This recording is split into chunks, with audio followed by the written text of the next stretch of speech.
Hapo zamani za kale, katika kijiji cha Kiyumba kilichozungukwa na milima mirefu na misitu yenye sauti ya ndege, aliishi kijana mmoja aliyeitwa Masudi. Alizaliwa akiwa na uwezo wa kuona kama mtu mwingine yeyote, lakini alipofikisha umri wa miaka 6 alipatwa na ugonjwa mkali ambao ulimfanya kupoteza nuru ya macho milele. Watu wengi walimuonea huruma, wengine walimdharau, lakini moyoni mwake alibaki na ndoto moja tu: kuishi maisha yenye maana licha ya upofu wake. Na babu yake alimwambia siku moja, kuiona dunia si lazima uione kwa macho, unaweza kuiona kwa moyo. Kauli hiyo ilikaa rohoni mwa Masudi kama alama ya moto. Miaka ilipopita, Masudi alikuwa kijana mwenye busara, mvumilivu, mpole, lakini mwenye kitu kingine cha pekee. Masikio yake yalisikia mbali kuliko mtu yeyote, na alihisi hatari kabla haijatokea. Kijiji cha Kiyumba kilipata misukosuko mingi: uongozi wenye choyo, vijana waliorubuniwa kuiba, wazazi waliokata tamaa, na watu waliogeuka kuwa wagomvi na wenye tamaa ya mali. Kila mtu alikuwa anaona kwa macho, lakini hawakutambua makosa yao. Hawakuona ukweli wa maisha. Na siku moja, mkulima mmoja kiwandani alilalamika na kusema, hatutaki tena kusikia ushauri wa mtu. Tunataka mali, tunataka majina, maisha ni kushindana. Ndani ya jamii, hasira iliongezeka. Fujo zilianza na amani iliwatoka taratibu. Masudi, licha ya upofu wake, alihisi hatari hii mapema kuliko wote. Usiku mmoja, Masudi aliota ndoto ya ajabu. Aliona sauti ikimwambia, tafuta chemchemu iliyoko mlima mweupe. Ukipata maji yake, utawarudisha watu kwenye njia ya kweli. Alipoamka, aliwaeleza watu wachache. Watu walimcheka na kusema, kipofu anawezaje kutuongoza?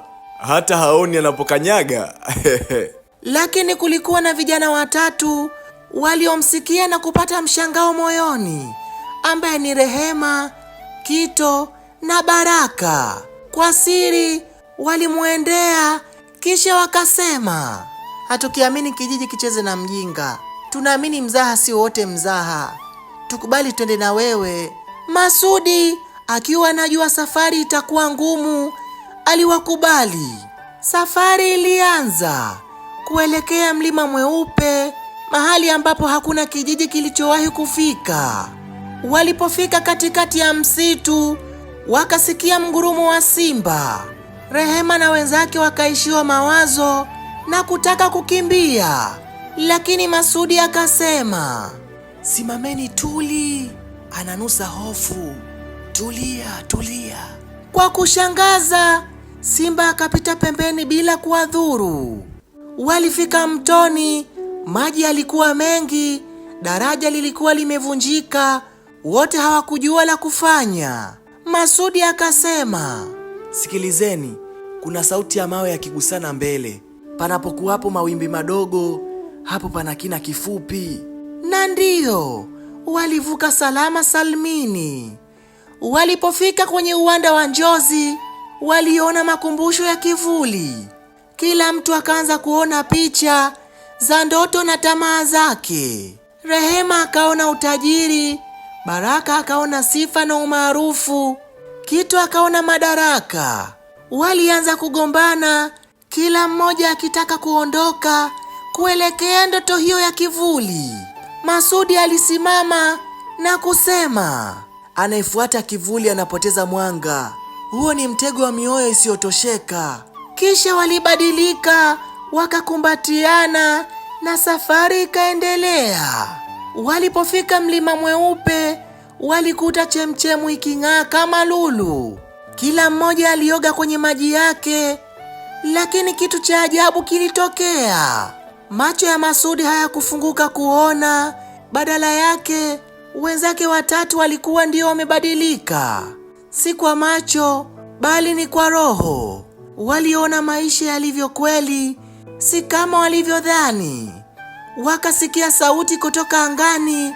Sauti ikasema, ukweli si kile macho yanaona, ukweli ni kile moyo unaamini na matendo yanathibitisha. Waliporudi Kiumba, kijiji kilikuwa kinakaribia kuanguka katika umwagaji damu na uhasama. Lakini waliposimama mbele ya watu, Masudi akawaongoza na kusema, tunahitaji kutenda mema, si kwa sababu tunalazimishwa, bali kwa sababu tunaliona mwanga wa wema moyoni. Maneno yale yaligonga nyoyo. Amani ikarejea, adui wakabadilika na kuwa marafiki, waliokata tamaa wakapata matumaini, na watu waliokuwa wanaona wakagundua walikuwa vipofu wa nafsi.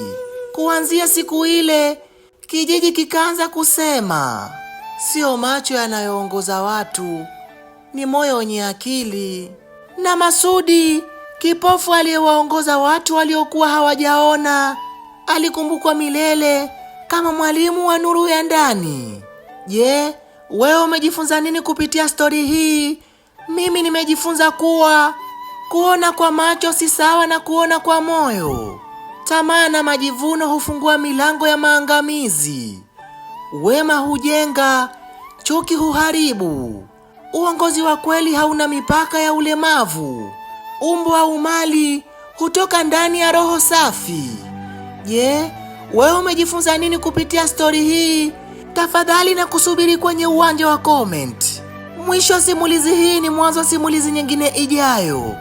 Nikukumbushe usisahau kusubscribe, kisha kubonyeza alama ya kengele iliyopo karibu yako, kujiwekea nafasi ya kupata stori zaidi ndani ya masaa 24.